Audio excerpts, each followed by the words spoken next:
الحمد للہ رب العالمین والصلاة والسلام علی خاتم النبیین اما بعد فاعوذ باللہ من الشیطان الرجیم بسم اللہ الرحمن الرحیم.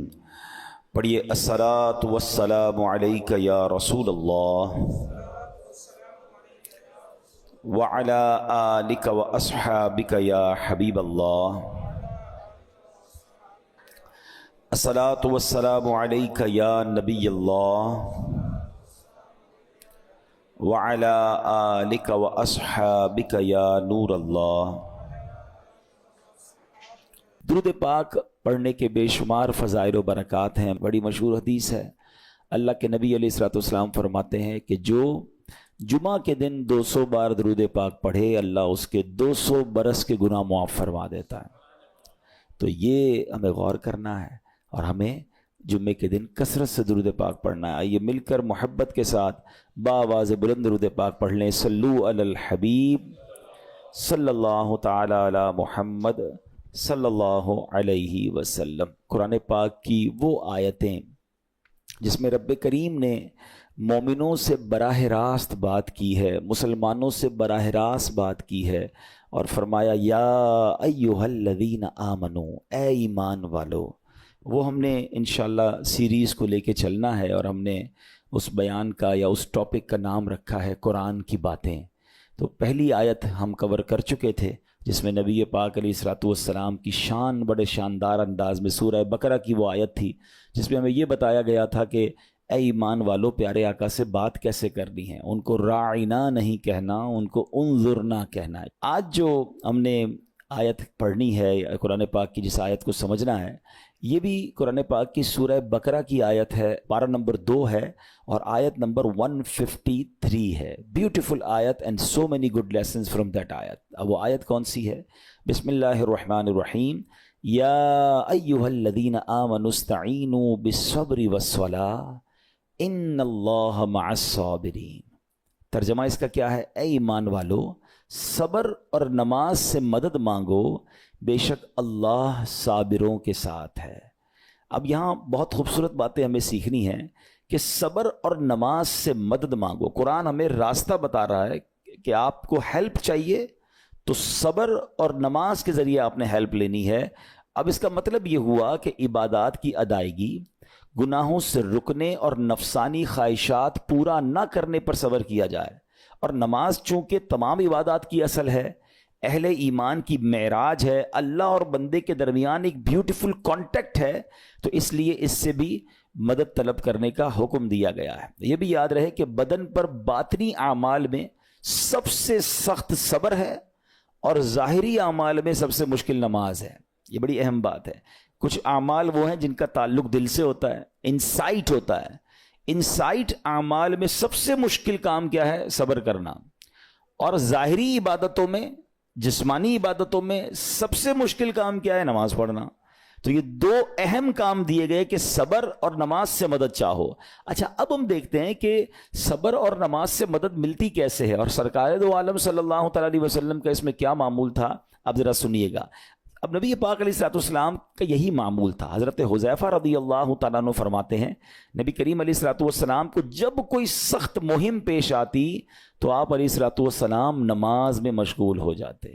جب میں خود اس آیت کی کچھ دنوں پہلے تیاری کر رہا تھا تو بڑا ایک نیا کہتے ہیں نا نیا باب آنکھوں کے سامنے کھلا کہ یقیناً جب ہم پرابلم میں آتے ہیں ہم دعا بھی کرتے ہیں، ہم لوگوں سے بھی کہتے ہیں، مگر کیا ڈائریکٹلی ہم نماز کی طرف جاتے ہیں؟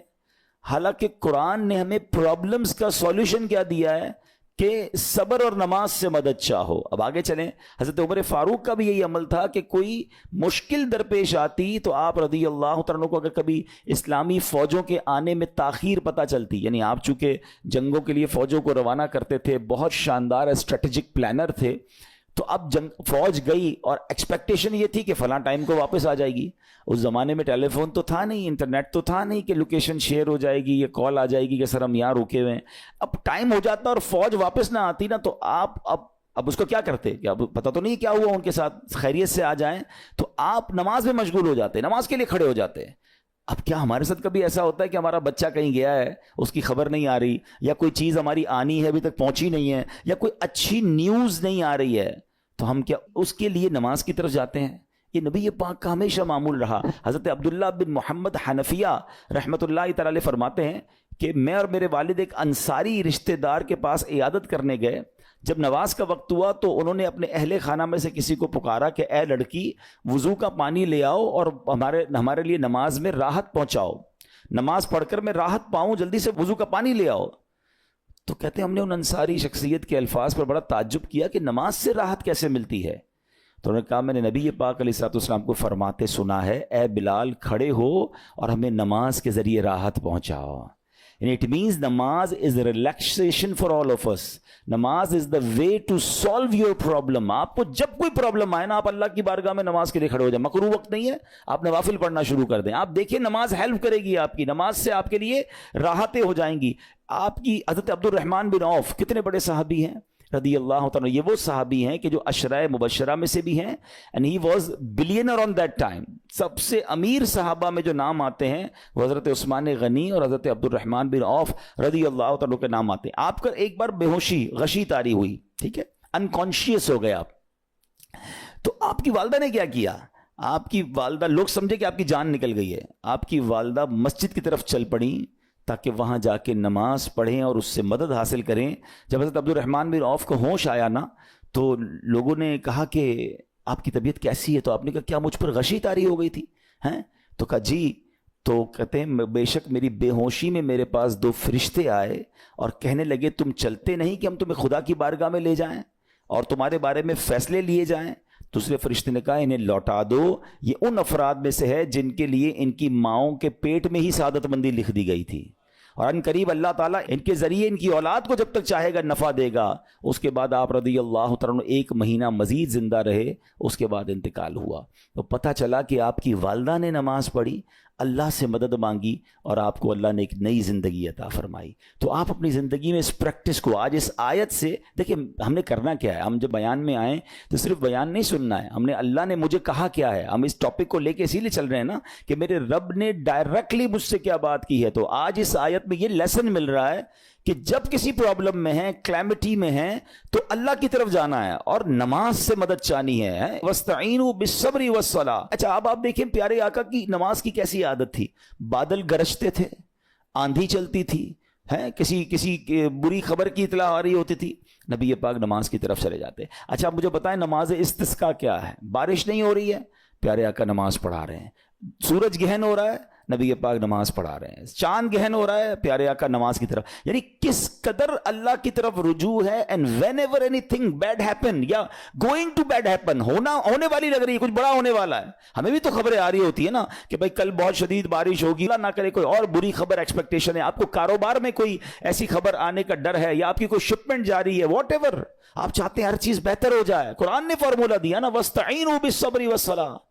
اللہ نے ڈائریکٹلی مجھے اور آپ کو کہا ہے. تو from now on words make your practice کہ میں نے انشاءاللہ نماز سے مدد لینی. اور آپ اپنی آنکھوں سے دیکھیں گے اور آپ اللہ سے عرض بھی کریں کہ اللہ تو نہیں قرآن میں کہا ہے مدد لے, میں نے کھڑا ہو گیا نماز کے لیے. تو نماز سے آپ نے مدد لینی ہے. اچھا اب اس کے بعد آیت کا جو سیکنڈ پارٹ ہے کہ صبر سے بھی مدد لینی ہے. اور آگے کیا فرمایا؟ ان اللہ مع الصابرین, اللہ صابروں کے ساتھ ہے. سبحان اللہ. اس کا مطلب یہ ہوا کہ اللہ تعالیٰ اپنے علم و قدرت کے ساتھ ویسے تو ہر کسی کے ساتھ ہے, لیکن یہاں صبر کرنے والوں کا خاص ذکر اس لیے ہوا تاکہ انہیں معلوم ہو جائے کہ اللہ تعالیٰ ان کی مشکلات کو دور فرما دے گا. مگر کرنا کیا ہے؟ صبر کرنا ہے. اچھا اب صبر کے بارے میں 2 باتیں بڑی اہم ہیں کہ صبر نارملی ہم جب بھی صبر کے بارے میں سنتے ہیں تو صبر ہم کہتے ہیں یار تکلیف آئی ہے صبر کرو. یقیناً یہ بھی صبر ہے, مگر صبر کی ایک اور قسم بھی ہے جو اس سے بھی سپیریئر ہے, جو اس سے بھی افضل ہے. اور وہ کیا ہے؟ گناہ کے لیے دل چاہے, حرام کے لیے دل چاہے, نفسانی خواہشات برا کام کروانا چاہ رہی ہیں اور بندہ اس پر صبر کرے. یہ صبر جو ہے نا یہ شریعت کو اور محمود ہے اور بڑا افضل ہے کہ انسان کو جی چاہے کہ فلاں گناہ کرنا ہے مگر وہ اس پر صبر کرے. اور دوسرا صبر وہی ہے جو ہم جانتے ہیں کہ کوئی مصیبت آ جائے, کوئی آفت آ جائے, کوئی ہمارا اللہ نہ کرے کسی سے لڑائی ہو جائے, ہمیں کوئی برا بھلا کہے, ہم اسے معاف کر دیں, صبر کریں. یا جسمانی تکلیف ہے, کاروبار میں پرابلم ہے, ہم اللہ کی رضا پر راضی رہیں. تو یہ 2 قسم کے صبر ہیں. اور جب کوئی بندہ صبر کرتا ہے نا تو قرآن و حدیث اور بزرگان دین کے اقوال سے میں اب آپ اس کے 10 فائدے بتانا چاہتا ہوں. میں کہتا جاؤں گا, آپ اللہ کے ذکر کی نیت سے سبحان اللہ بھی کہتے رہیں, جنت میں درخت بھی لگاتے رہیں. ٹھیک ہے. اللہ تعالیٰ صبر کرنے والوں کے ساتھ ہے. صبر کرنے والے کو اس کے عمل سے اچھا اجر ملے گا. صبر کرنے والے کو بے حساب اجر ملے گا. صبر کرنے والوں کی جزا دیکھ کر قیامت کے لوگ حسرت کریں گے. صبر کرنے والے رب کریم کی طرف سے درود و ہدایت اور رحمت پاتے ہیں. صبر کرنے والے اللہ کو محبوب ہیں. صبر آدھا ایمان ہے. صبر جنت کے خزانوں میں سے ایک خزانہ ہے. صبر کرنے والے کی خطائیں مٹا دی جاتی ہیں, اور صبر ہر بھلائی کی کنجی ہے. اب آتے ہیں ان دونوں صبر کو تھوڑا سا ڈیفائن کرتے ہیں. ایک نفسانی خواہشات, گناہ کا جی چاہتا ہے, کیونکہ نفس ہے نا, وہ تو ہر وقت موج مستی چاہتا ہے, وہ تو ہر وقت چاہتا ہے جناب بس یہ بھی کام کر لوں وہ بھی کر لوں. اب مجھے یہ دیکھنا ہے کہ میرا یہ کام اللہ کو راضی کرے گا یا رب کو ناراض کر دے گا. لیکن جو نفسانی خواہشات پر صبر کرتا ہے نا, گناہ سے اپنے آپ کو بچاتا ہے. قرآن کیا کہتا ہے؟ وَأَمَّا مَنْ خَافَ مَقَامَ رَبِّهِ وَنَهَى النَّفْسَ عَنِ الْهَوَىٰ فَإِنَّ الْجَنَّةَ هِيَ الْمَأْوَىٰ. اور رہا وہ جو اپنے رب کے حضور کھڑے ہونے سے ڈرا اور نفس کو خواہش سے روکا, تو بے شک جنت ہی اس کا ٹھکانہ ہے. دل چاہ رہا ہے, شیطان کہہ رہا ہے کر لے, کوئی دیکھنے والا نہیں ہے, علاقہ بھی چینج کر لیا, شہر بھی تبدیل ہو گیا, nobody here to watch you, مگر اللہ دیکھ رہا ہے. اچھا نارملی اگر غور کریں ہم گناہ کرتے کیوں ہیں؟ جتنے بھی گناہ ہیں, what ever the list of گناہ اٹھائیے. کوئی شراب پیتا ہے, کوئی بدکاری کرتا ہے, معاذ اللہ, کوئی جوا کھیلتا ہے, کوئی جناب بے حیائی کرتا ہے, گندی چیزیں دیکھتا ہے یا جھوٹ بولتا ہے, واٹ ایور. ان تمام گناہوں میں تھوڑی سی لذت ہے, ٹیسٹ. ٹھیک ہے, غیبت میں بھی ٹیسٹ ہے, بلکہ کتابوں میں آیا کہ غیبت میں شراب سے بھی زیادہ مزہ ہے, جبھی تو بندہ چھوڑتا نہیں ہے. اچھا لیکن یہ تمام ٹیسٹ میں ایک بڑی اہم بات اب میں کہنے جا رہا ہوں. یہ بزرگ نے بڑی کمال کی ایک ون لائنر ہمیں دے دیا ہے. وہ کہتے ہیں کبھی بھی لذت کے لیے گناہ مت کرنا, کیونکہ لذت ختم ہو جائے گی, گناہ کا جواب اور پنشمنٹ باقی رہ جائے گی. اب آپ اس فارمولے کو سامنے رکھیں کہ جب بھی ہم گناہ کرتے ہیں فیو منٹس یا فیو آورز کی ایک انجوائمنٹ ہے, آفٹر دیٹ انجوائمنٹ ختم, مگر اس کا جواب باقی ہے, عذاب باقی ہے, اللہ نہ کرے اللہ ناراض ہوا تو پنشمنٹ باقی ہے. تو کیا فرمایا؟ انجوائمنٹ کے لیے گناہ مت کرنا, انجوائمنٹ ختم ہو جائے گی, عذاب باقی رہ جائے گا. اور اگلا سینٹنس کتنا خوبصورت ہے, فرماتے کبھی بھی تکلیف کی وجہ سے نیکی مت چھوڑنا, تکلیف ختم ہو جائے گی, اجر باقی رہ جائے گا. اب مثال دیتا ہوں, اس کی 2-3 ایگزامپل سمجھیے.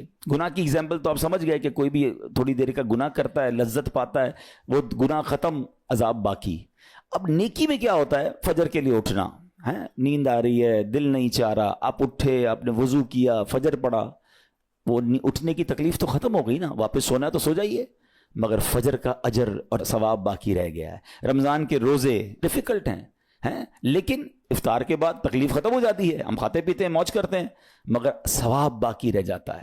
کبھی کبھی آپ کو کوئی مسجد کے میں بلاتا ہے, یار چلو بھائی بیان ہو رہا ہے, اجتماع ہو رہا ہے, کوئی نیکی کی بات ہو رہی ہے, نہیں یار دل نہیں چاہ رہا, آپ آ گئے, آدھے 1 گھنٹہ بیٹھے, پھر چلے گئے, وہ آپ کا جو ٹینشن تھا یا پریشر تھا وہ ختم ہو گیا, مگر ثواب باقی رہ گیا. تو اب اس فارمولے کو یاد رکھیے گا, جب بھی گناہ آپ کی طرف آئے نا, آپ سوچیں کتنی دیر کا فائدہ ہے.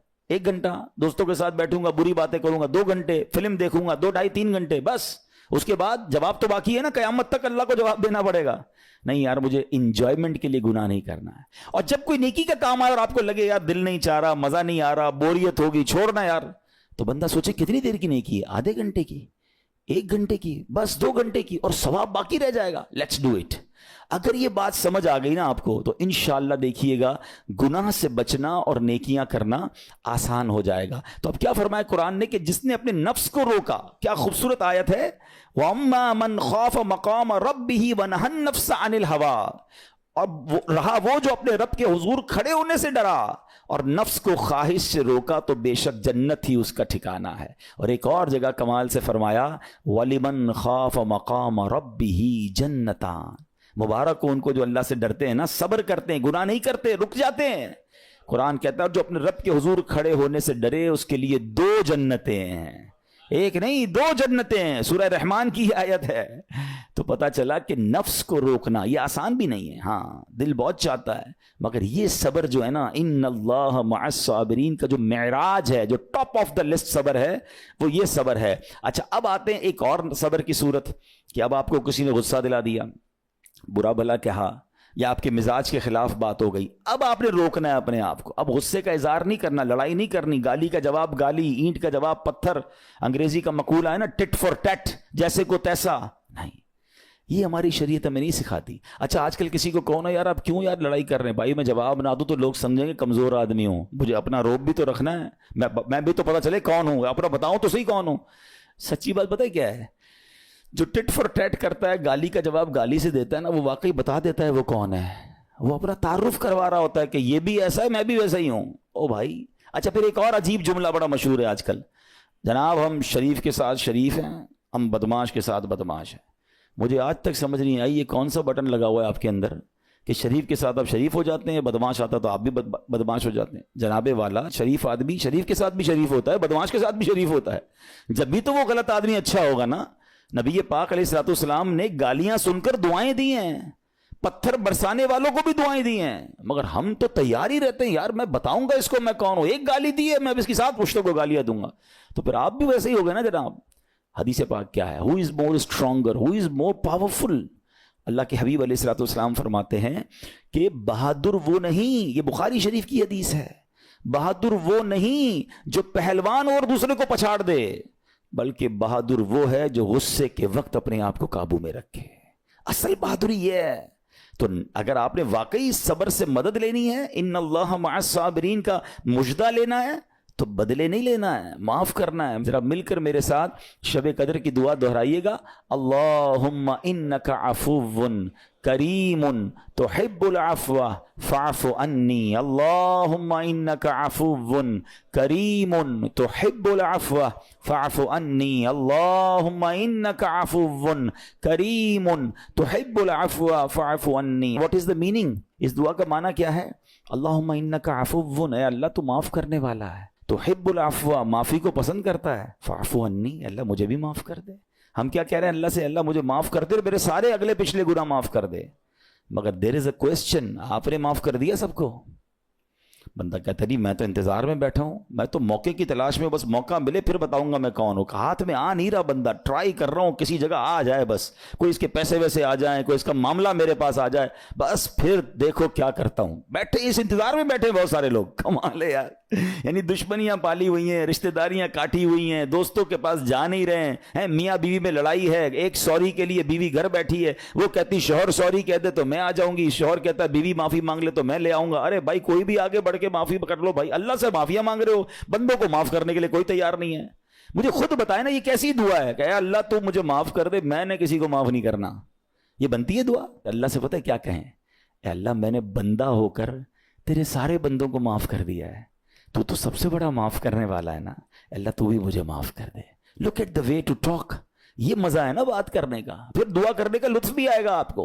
تو دشمنیاں نہ رکھیں, غصے پر قابو پائیں, معاف کریں. ایک حدیث سن لیجئے, لرزا دیتی ہے, ڈرا دیتی ہے. اللہ کے نبی علیہ الصلوۃ والسلام فرماتے ہیں جو رحم نہیں کرتا اس پر رحم نہیں کیا جاتا. حدیث کا خلاصہ ہے. اور جو معاف نہیں کرتا اسے معاف نہیں کیا جاتا. اب بتائیے ہم معاف کرتے ہیں, ہم رحم کرتے ہیں, ہم کہتے ہیں اللہ ہم پر رحم کرے, ہم کسی پر رحم نہ کریں. نہیں ہوگا رحم, پہلے اپنے اندر تو لائیے یہ باتیں. اب ایک آیت سنیے گا, اس کے تحت ایک واقعہ, اور پھر میں بیان کو کنکلوڈ کرتا ہوں. اللہ کریم ارشاد فرماتا ہے الذین ينفقون فی السراء والضراء والکاظمین الغیظ والعافین عن الناس واللہ یحب المحسنین. قرآن میں رب فرماتا ہے وہ جو خوشحالی اور تنگ دستی میں اللہ کی راہ میں خرچ کرتے ہیں. یہ بڑی خوبصورت بات ہے, یہ غریب اسلامی بھائیوں کے لیے بھی مدنی پھول ہے. امیر تو خرچ کرتا ہے, نارملی غریب خرچ نہیں کرتا اللہ کی راہ میں. ہمارے قبلہ مفتی قاسم صاحب نے تفسیر قرآن صراط الجنان میں ایک بڑی پیاری بات لکھی. آپ کہتے ہیں پوری دنیا کے امیروں کا سروے کر لینا, ان کی جو پیسے بڑھنے کی ایک وجہ یہ بھی ہوتی ہے کہ وہ کہیں نہ کہیں چیریٹی کر رہے ہوتے ہیں, مدد کر رہے ہوتے ہیں. وہ مدد اور وہ نیکی ان کے پیسے بڑھا رہی ہوتی ہے. اور پوری دنیا کے غریبوں کا سروے کریں تو ان میں سے بڑی تعداد وہ جو خرچ ہی نہیں کرتی اللہ کی راہ میں. کہتے ہیں ہم کیا خرچ کریں, ہم تو غریب ہیں, ہم پر لوگ خرچ کریں. میں آپ کو فارمولہ دے رہا ہوں, اور یہ قرآن سے دے رہا ہوں. ہیں جو تنگی میں بھی اللہ کی راہ میں خرچ کرتے ہیں, جو خوشحالی میں بھی خرچ کرتے ہیں. آپ تنگی میں آپ روپیہ خرچ کریں, یہ نہیں کہتے آپ 10,000 روپے خرچ کریں, جتنی آپ کی حیثیت. یہ کاروبار ہے, آپ 1 روپیہ دیں گے اور آئے گا, آپ 10 روپے دیں گے اور آپ کسی نہ کسی نیکی کے کام میں خرچ کرتے رہیں, آپ غربت سے باہر آ جائیں گے. If you want to take out yourself from that problem, آپ آئیں اللہ کی راہ میں خرچ کرنا شروع کریں. قرآن کہہ رہا ہے کہ جو تنگی اور خوشحالی میں اللہ کی راہ میں خرچ کرتے ہیں. اور اگلا پارٹ کتنا خوبصورت ہے, فرمایا وَالْكَاظِمِينَ الْغَيْظَ وَالْعَافِينَ عَنِ النَّاسِ, فرمایا اور غصہ پینے والے اور لوگوں سے درگزر کرنے والے. انعام کیا ہے؟ واللہ یحب المحسنین, اور اللہ نیک لوگوں سے محبت فرماتا ہے. اور پھر ہاں زندگی میں کلیمٹیز, پرابلم, بیماریاں, مشکلیں, قرآن خود کہتا ہے کہ من قریب تمہیں آزمائیں گے. کبھی بیماری آئے گی, کبھی بھوک آئے گی, کبھی مال کم ہو جائیں گے, کبھی ڈسٹربنس آئے گی, خوف آ جائے گا. تو بی ریڈی فار دیٹ, صبر کرنا ہے, کیونکہ اللہ نے فرمایا وبشر الصابرین, صبر کرنے والوں کے لیے خوشخبری ہے. تو اللہ کرے کہ یہ بات ہمیں سمجھ آ جائے اور ہم اس آیت پر عمل کرنے والے بن جائیں, تو زندگی بڑی آسان ہو جائے گی. یہاں ایک میں عقیدے کی بات بھی کلیریفائی کر دوں. کچھ لوگوں کو بعض اوقات کنفیوژن ہوتی ہے یا لوگ کنفیوژن کریٹ کرتے ہیں. مجھے ایک بات بتائیے گا کہ اللہ کیا کہہ رہا ہے, وَاسْتَعِينُوا بِالصَّبْرِ وَالصَّلَاةِ, اے ایمان والو صبر سے اور نماز سے مدد چاہو. کیا صبر اور نماز خدا ہیں؟ بتائیے, نہیں ہے نا, اللہ تو نہیں ہے. ہم صبر اور نماز کی عبادت تو نہیں کرتے. تو جب قرآن کہہ رہا ہے کہ صبر اور نماز سے مدد مانگو, تو غیر اللہ سے مدد مانگنے کا درس تو ہمیں قرآن دے رہا ہے. تو اس کا مطلب یہ ہوا کہ اللہ کے سوا کسی چیز سے یا کسی شخصیت سے مدد لینے کا مقصد یہ نہیں ہوتا کہ ہم اس کی عبادت کر رہے ہیں. اگر آج کے دور میں کوئی اللہ کے نبی سے کہتا ہے کہ یا رسول اللہ انظر حالنا, یا بھر دو جولی میری یا رسول اللہ, تو یہاں کوئی شرک کی بات نہیں ہے. کیوں کہ یہاں یہ نیت نہیں ہے کہ ہم ان کو خدا مان رہے ہیں, یا یہ بھی نیت نہیں ہے. ایک عقیدہ کلیئر کر دیتا ہوں, پوری دنیا میں عاشقان رسول کا یہی عقیدہ ہے کہ کوئی نبی, کوئی صحابی, کوئی ولی اپنی طرف سے کسی کو کچھ نہیں دے سکتا. وہ سب رب کے محتاج ہیں.